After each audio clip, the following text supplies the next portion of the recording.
Hey everyone, thanks for joining me in the dojo today. Today's episode is brought to you by our sponsor, the Fare for Uber car program. Now, if you're like me, I got tired of driving my car and I wanted to try something new and different, so I checked out the Fare for Uber car program. I used to drive a 2013 Prius, then I used the Fare program and I got a really clean and spacious Hyundai Elantra with a great stereo system for $195 per week plus taxes. That includes everything, your rideshare insurance, and unlimited miles. And since Fare partners with Uber, you can earn a very strong bonus for a relatively low number of trips and pay for the car. This program is available in California for now, but there are programs all across the country, so check the Fare website for prices in your market. Some drivers are even getting their first week for free, so check it out. Download the Fare app and get a car today. It's a great program. And be sure to use our code, which is RSG100. That's our code, RSG100, so we get credit for sending you there. All right, let's start the show. Welcome to the Rideshare Dojo. If you're an Uber or Lyft driver, or anyone in the gig economy, this is the place for you. With tips and techniques, interviews with passengers and industry leaders, entertainment, inspiration, motivation. Here, with over 23,000 rides, is your host, Jay Cradeur. Let's enter the dojo.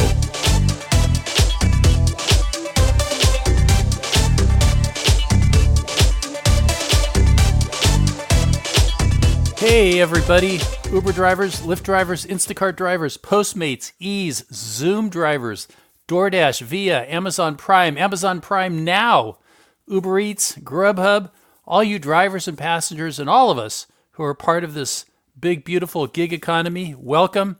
It is so great to have you here for today's exciting episode. My name is Jay Cradeur. Let's enter the dojo. All right, I got a great interview coming up with Dan from Sacramento. Have I told you about Audible? I don't know if I've told you about Audible. Sign up today and you get a free audiobook from Audible. And I'm highly recommending this week the new book, Super Pumped, The Battle for Uber by Mike Isaac, which is going to be a TV show brought to you by the guys who bring you billions on Showtime. Pretty awesome. You can go to therideshareguy.com/audible for a 30-day free trial and a free audiobook. That's right. You can get this book right now for free. Super pumped. Go to therideshareguy.com/audible, AUDIBL, and get your free book. All right. Let me bring you Dan.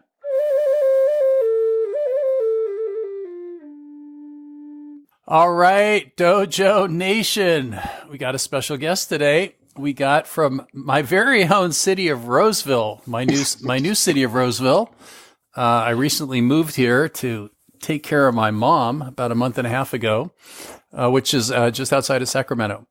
But my guest today is Daniel Welz. Daniel is a driver here in Sacramento for the past 3 years, and he's got some interesting things to share. He's got a really strong plan B, and I'm all about the plan B. So, Dan Welz, welcome to the dojo. Good afternoon. Welcome to the neighborhood. I would have brought the cookies over, but we're doing this online. Yeah. Well, I'm waiting. You know, I'll eat a cookie for sure. Outstanding. Yeah, I'm over off of Pleasant Grove, not too far off the corner of Pleasant Grove and Foothills. Yeah. If you know that part of town. I know exactly where my daughter's daycare is right over in that part of town. All right, yeah. I'm over there quite a bit. Yeah. I'll be there in about 3 hours, actually. So. Yeah. I'm not far from the Wood Creek Oaks Golf Course. Yeah, that's the area. Yeah, great. So you contacted me and you shared a little bit about yourself. Can you just give the riders out there just a sense of who you are and what kind of, what your experience has been with driving? Yeah, absolutely. So I started about the same time I think you did.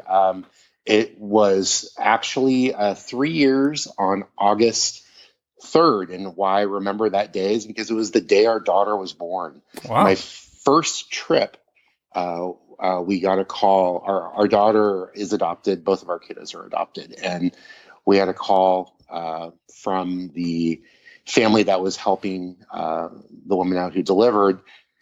during my first trip, and I basically knew enough to log off, drop off that person, and call up and found out that this little girl was here, and nice. that we had to come to the hospital. So I thought that I had a tenure of one trip of doing Uber, and it ended up not being that. So I've driven part-time ever since that day, every week, usually about 10 to 12 hours a week. It's shifted from being a weekend evening driver to a weekday morning driver, and swapping vehicles from a big XL vehicle to an electric vehicle was the timing of making that switch, and we can talk about that. But yeah, I've done a lot of, not as many trips as you, but I've done about 1,600 trips here in Sacramento over those 3 years. Have you, okay, so you do most of your driving in the morning. What time do you usually start? I drop off my son at school at about 7:30, and it's over by a big auto mall. You probably know exactly where I'm talking about.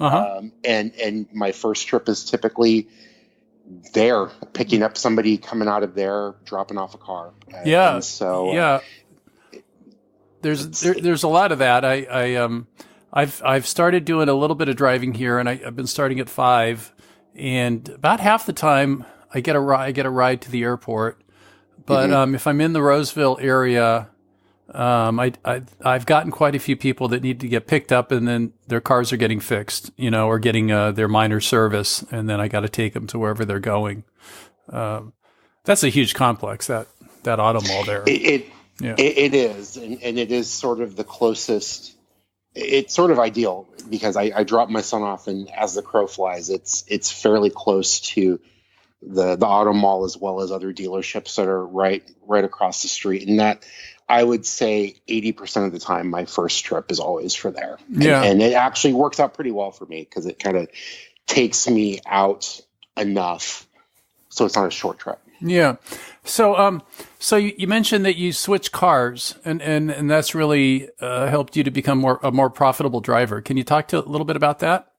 Yeah. So I started this just using the vehicle that we had that was eligible, which was and still is a 2013 Honda Pilot. So I became an XL vehicle, and was very beneficial to driving on the weekends using that. And so picking up big groups of folks. I think my favorite group was a group of dads, a group of Filipino dads who were being given the Saturday off from their wives to go out drinking.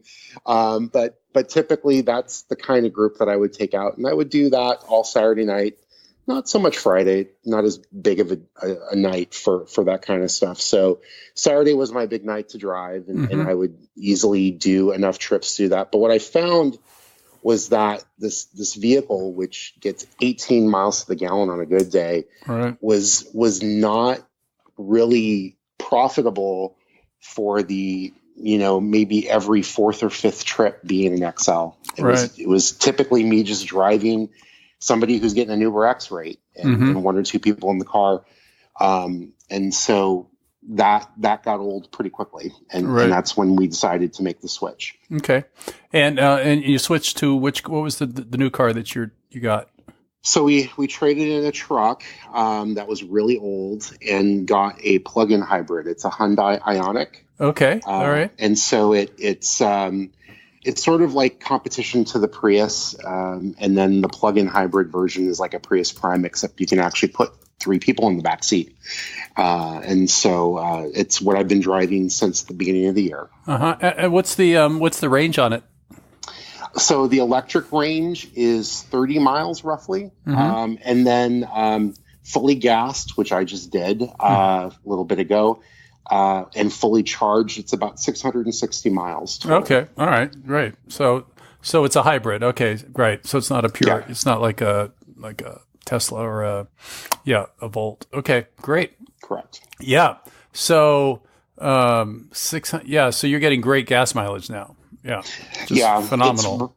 It's rated 53 the way I drive it, which is similar to your sort of style of driving, which is, slow and steady wins the race. I get about 65 when I'm doing the mix of electric and gas when I'm doing my shifts on Uber. Yeah. If I'm long hauling it to the Bay Area and back, again, living in the Sacramento area, it gets about 55. Yeah. It gets what it says it does. Yeah. So. I'm curious, have you ever gone down to San Francisco to drive for Uber or Lyft? No, I have not. I have young kids, and it's hard for me to kind of venture too far from the nest. Yeah, sure. To do this. And so, but I have driven it down there. Mm-hmm. It's actually kind of a fun vehicle to drive. It's very nimble. Yeah. So I have gone through the city quite a bit with it, but not Ubering. Yeah. What's been your biggest challenge being a driver in Sacramento? I think the inconsistency. Again, you've talked about this on other podcasts. It's really the reason why you went to San Francisco. It's not a very consistent market. There's not just busyness all the time. And so that's been the biggest frustration, because the minute you think you have it pegged, you don't. And a curveball's thrown at you, and you're like, okay, I got to re-strategize and utilize my time and my goals for driving in a different way. Yeah. I found just in the last 6 weeks that driving from 5 until 9, I stay pretty busy, and then it just got really, really slow. I haven't driven in the afternoons except for on a Friday. So I found Friday like after 2:00, I could stay pretty busy until I stopped at about 7. And Saturday, I could do okay. I could stay pretty busy all day. But the rates also are much lower here than in San Francisco as well. So, it's just, but you live up here, the cost of living is less. It's hard though, going from San Francisco rates to Sacramento rates. And like you said, in San Francisco, it's, you unless you're doing something really wrong, you're like 5 to 7 minutes between rides. It's not much. So it's just a different thing. It's also flatter here. The pace is a little slower, but it's certainly more relaxing. You're not like dealing with the hills and all the different weird streets in San Francisco. Here it's pretty calm, and I find the rides tend to be longer. There's more freeway time here as well. Yeah. Which is great. Like, for example, we're recording this during effectively Halloween weekend. So there's a whole bunch of promotions and things like that. And you're spot on with the fact that typically longer haul freeway type trips, gain you the most, benefit of gain the most money. And so, where it may not work for shorter trips and, doing promotions like consecutive trips. It definitely, this market does have a mix of both, and you can certainly find both. And so there are some hills though, if you go up into the Auburn and Folsom. Newcastle. Yeah. Oh yes. Oh yeah. I was there this morning. So. Yeah. Yeah. Not so bad. So you've been doing this for a while. What do you like about it? What's the thing? What's the best thing for you about being a driver besides, making a little extra money? For me, it's my escape. I've been a stay-at-home dad to children, but mostly to our newborn, who's now 3, during this entire time. And so it really has been my ability to get out of the house and have grown-up time, as I tell the passengers who ask me what I do. Right. And so that was the other thing when I was doing the XL and taking folks out. It was fun for a little while, but then it became more like taking care of my kids. Right, so right. I changed up, and that's why I do the morning trips again, because it's a little bit more adult. Exactly. Yeah. I could appreciate that. Hanging out with kids all day, and then getting out, and that's kind of a weight off your shoulder, and you get to engage with people, and Yeah, use big words, right? Exactly. Yeah. And make money at the same time. And make money at the same time. Yeah, not so bad. And do it whenever you want. Exactly. What do you like the least about it? I think it's definitely, and I think it's this market. It's the inconsistency and the lack of reliability on where you're driving and what to expect with regards to activity. I think I've found sort of the timing.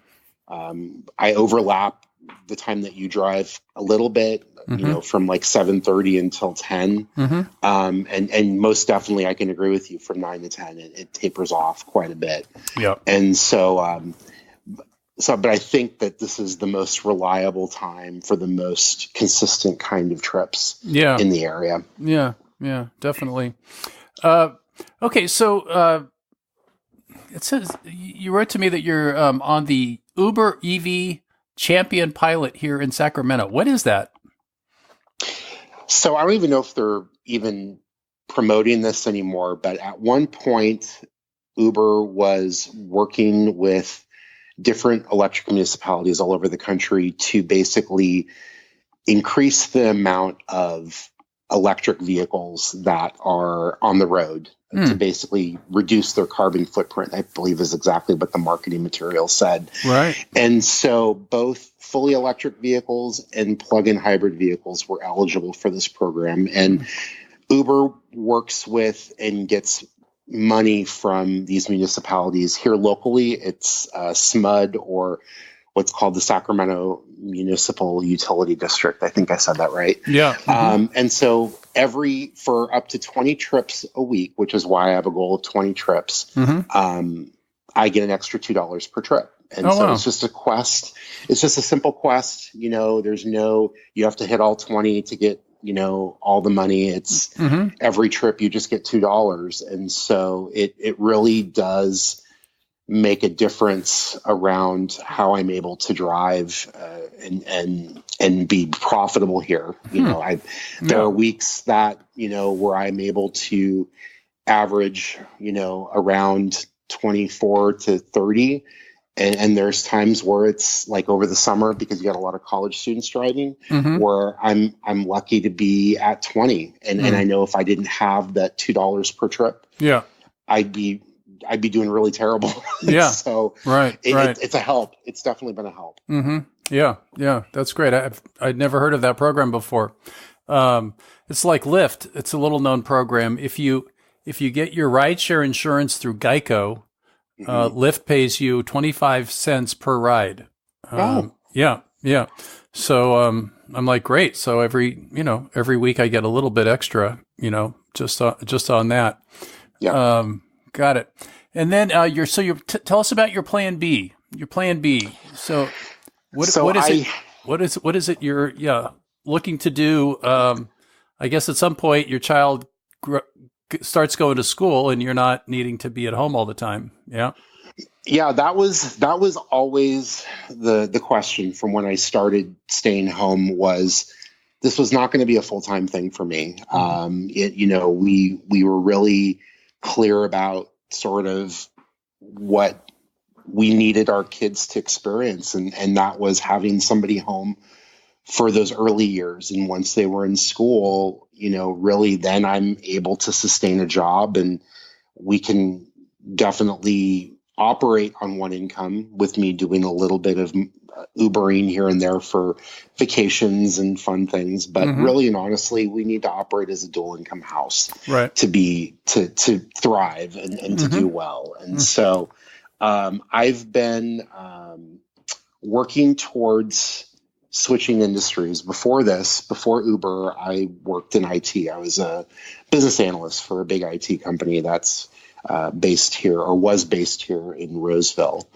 And so after 15 years of working there, I was ready for a break, and our daughter showed up and needed somebody to be home with her. And so it was a good timing thing for me. And now, looking at where we live, there's a lot of healthcare business that happens here in this market of Sacramento. And so my goal was to basically do what I did in IT, but do it in healthcare. And so I went to school remotely when our daughter was an infant and got a certificate in healthcare analytics. And so pretty much at a point where I'm debating when I pull the trigger on plan B. It could happen in January.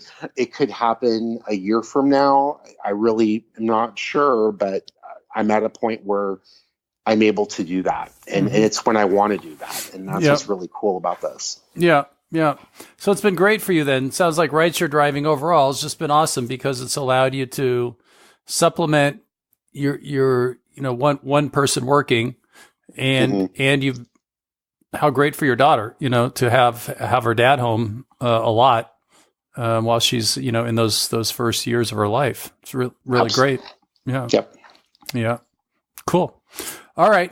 So, good. Well, thank you for sharing all that. It's an inspiring story. I got to say, it's, thank you. It's great that you were able to work hard for 15 years, take some time off, be with your child and then get ready to launch back off again and not really skip a beat because you were able to, fill in with some Uber money. That's the hope. It keeps me up at night wondering, am I going to be able to land after having, 3-4 years off of working professionally. But I'm not too worried about it. I'll tell you, I just before you, I interviewed a young man, 36 and, military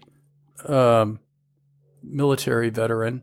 And, he went to apply for a job and he said, cause he had 16,000 rides, he'd done about 11,000 rides. He said, over the last 3 or 4 years, I've had 15,000 interactions with people. And every place he interviewed was so impressed by that, that he learned some real skills, talking to people and learning how to, have empathy and compassion and knowing when to talk and when to listen. And, I think you got a compelling story. God knows there's a hell of a healthcare industry here. It's like so many retirees are just, I see it, there's exactly. There's just like so many hospitals and And your other guest, that's exactly what it is. This has been like a wonderful opportunity to have. Even though it's a lot smaller number of rides, I've had everywhere from CEOs of companies to folks who are homeless, and then everybody in between. And so it's definitely been an opportunity to, like you said, the empathy is key. But for me, it's being able to read a room and being able to have a meaningful conversation, a relevant conversation with everybody if they want that. That's the key. Right. Some people do, some people don't. Yeah. No, reading a room, that's a good way to put it. Yeah, we really become experts at reading a room and and then either contributing to the room or not. Yeah. Great. All right, let me ask you the big 3 questions I ask everybody. What is your favorite movie of all time? I'm going to say, and it's going to connect to one of the other questions. The Blues Brothers, without a doubt, my favorite movie of all time. Oh, nice. Yeah. Have you spent time in Chicago? I have. I grew up here in Northern California, but my formidable years, my beer drinking years, high school and college, I spent in Chicago and southern Wisconsin. So I'm very familiar with that part of the country. Yeah. That's great. Yeah. I was, I guess in my teenage years when that movie came out, when Saturday Night Live started and Belushi, was, hot and, such great music too. Yeah. Okay. What pictures do you have on the wallpaper on your phone? So for the longest time, I just had to reset my phone. So it's the default. But for the longest time, it was the image of Spaceman in the Tesla with the Earth behind it when they did the Falcon launch, the test launch. Was that a year or so ago? I can't believe that. Yeah. But yeah, I had Spaceman on there with the Earth behind it. It was an awesome shot. Nice.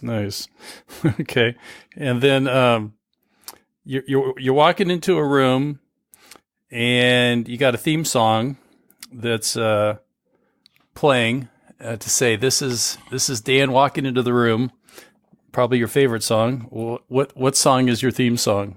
The theme song, I had to look this up because I actually didn't know the name of the song that happens at the big, when the Blues Brothers show up. It's called Can't Turn You Loose. Can't Turn You Loose? Yeah. I'm not familiar with that song. It's their intro music whenever they came out, on stage or wherever they were. There you go. Okay, I found it. Oh, yeah, where their feet start moving all real fast, yeah. Yes, and Belushi's twirling his watch. Oh, yeah. That is a great song. It's a great intro song. That brings a lot of memories, yeah. And it just slowly builds up and up and up. Yeah. Yep.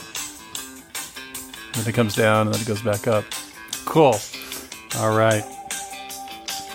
Awesome. All right. Great. All right, man. Is there anything else you want to say to all the drivers? You got hundreds of drivers, thousands of drivers out there listening to you right now. What any parting words of wisdom from a dad who's doing some part-time driving and about to get back into the job market? If you are like me, if you're an at-home dad and somebody who is at home and wishes they were able to do more than just changing diapers and chasing after young kids, I would highly recommend doing this, even if it's for a couple hours a week. Yeah. It's great soul care. It's a great way to get out, kind of reset, and stay connected. I'd be glad to chat with anybody who wants to learn more about that. Cool. How that's affected me. All right. Great. All right, Daniel. Thank you for entering the dojo. Really appreciate it. Thank you, Dojo Master. Very much appreciate it. Yeah, there we go.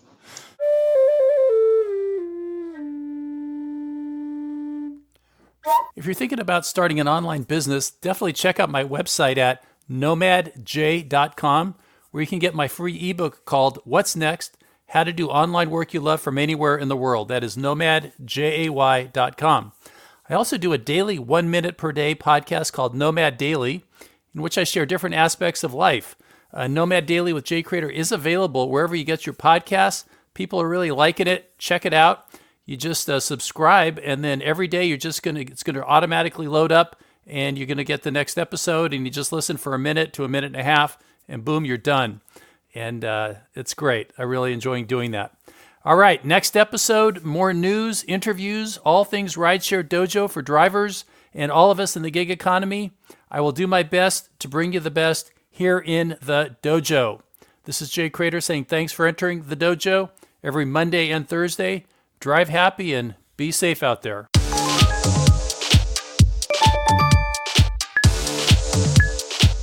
Loved this episode of the Rideshare Dojo podcast? Head over to iTunes to subscribe, rate, and leave a review. It really helps, and it's very much appreciated.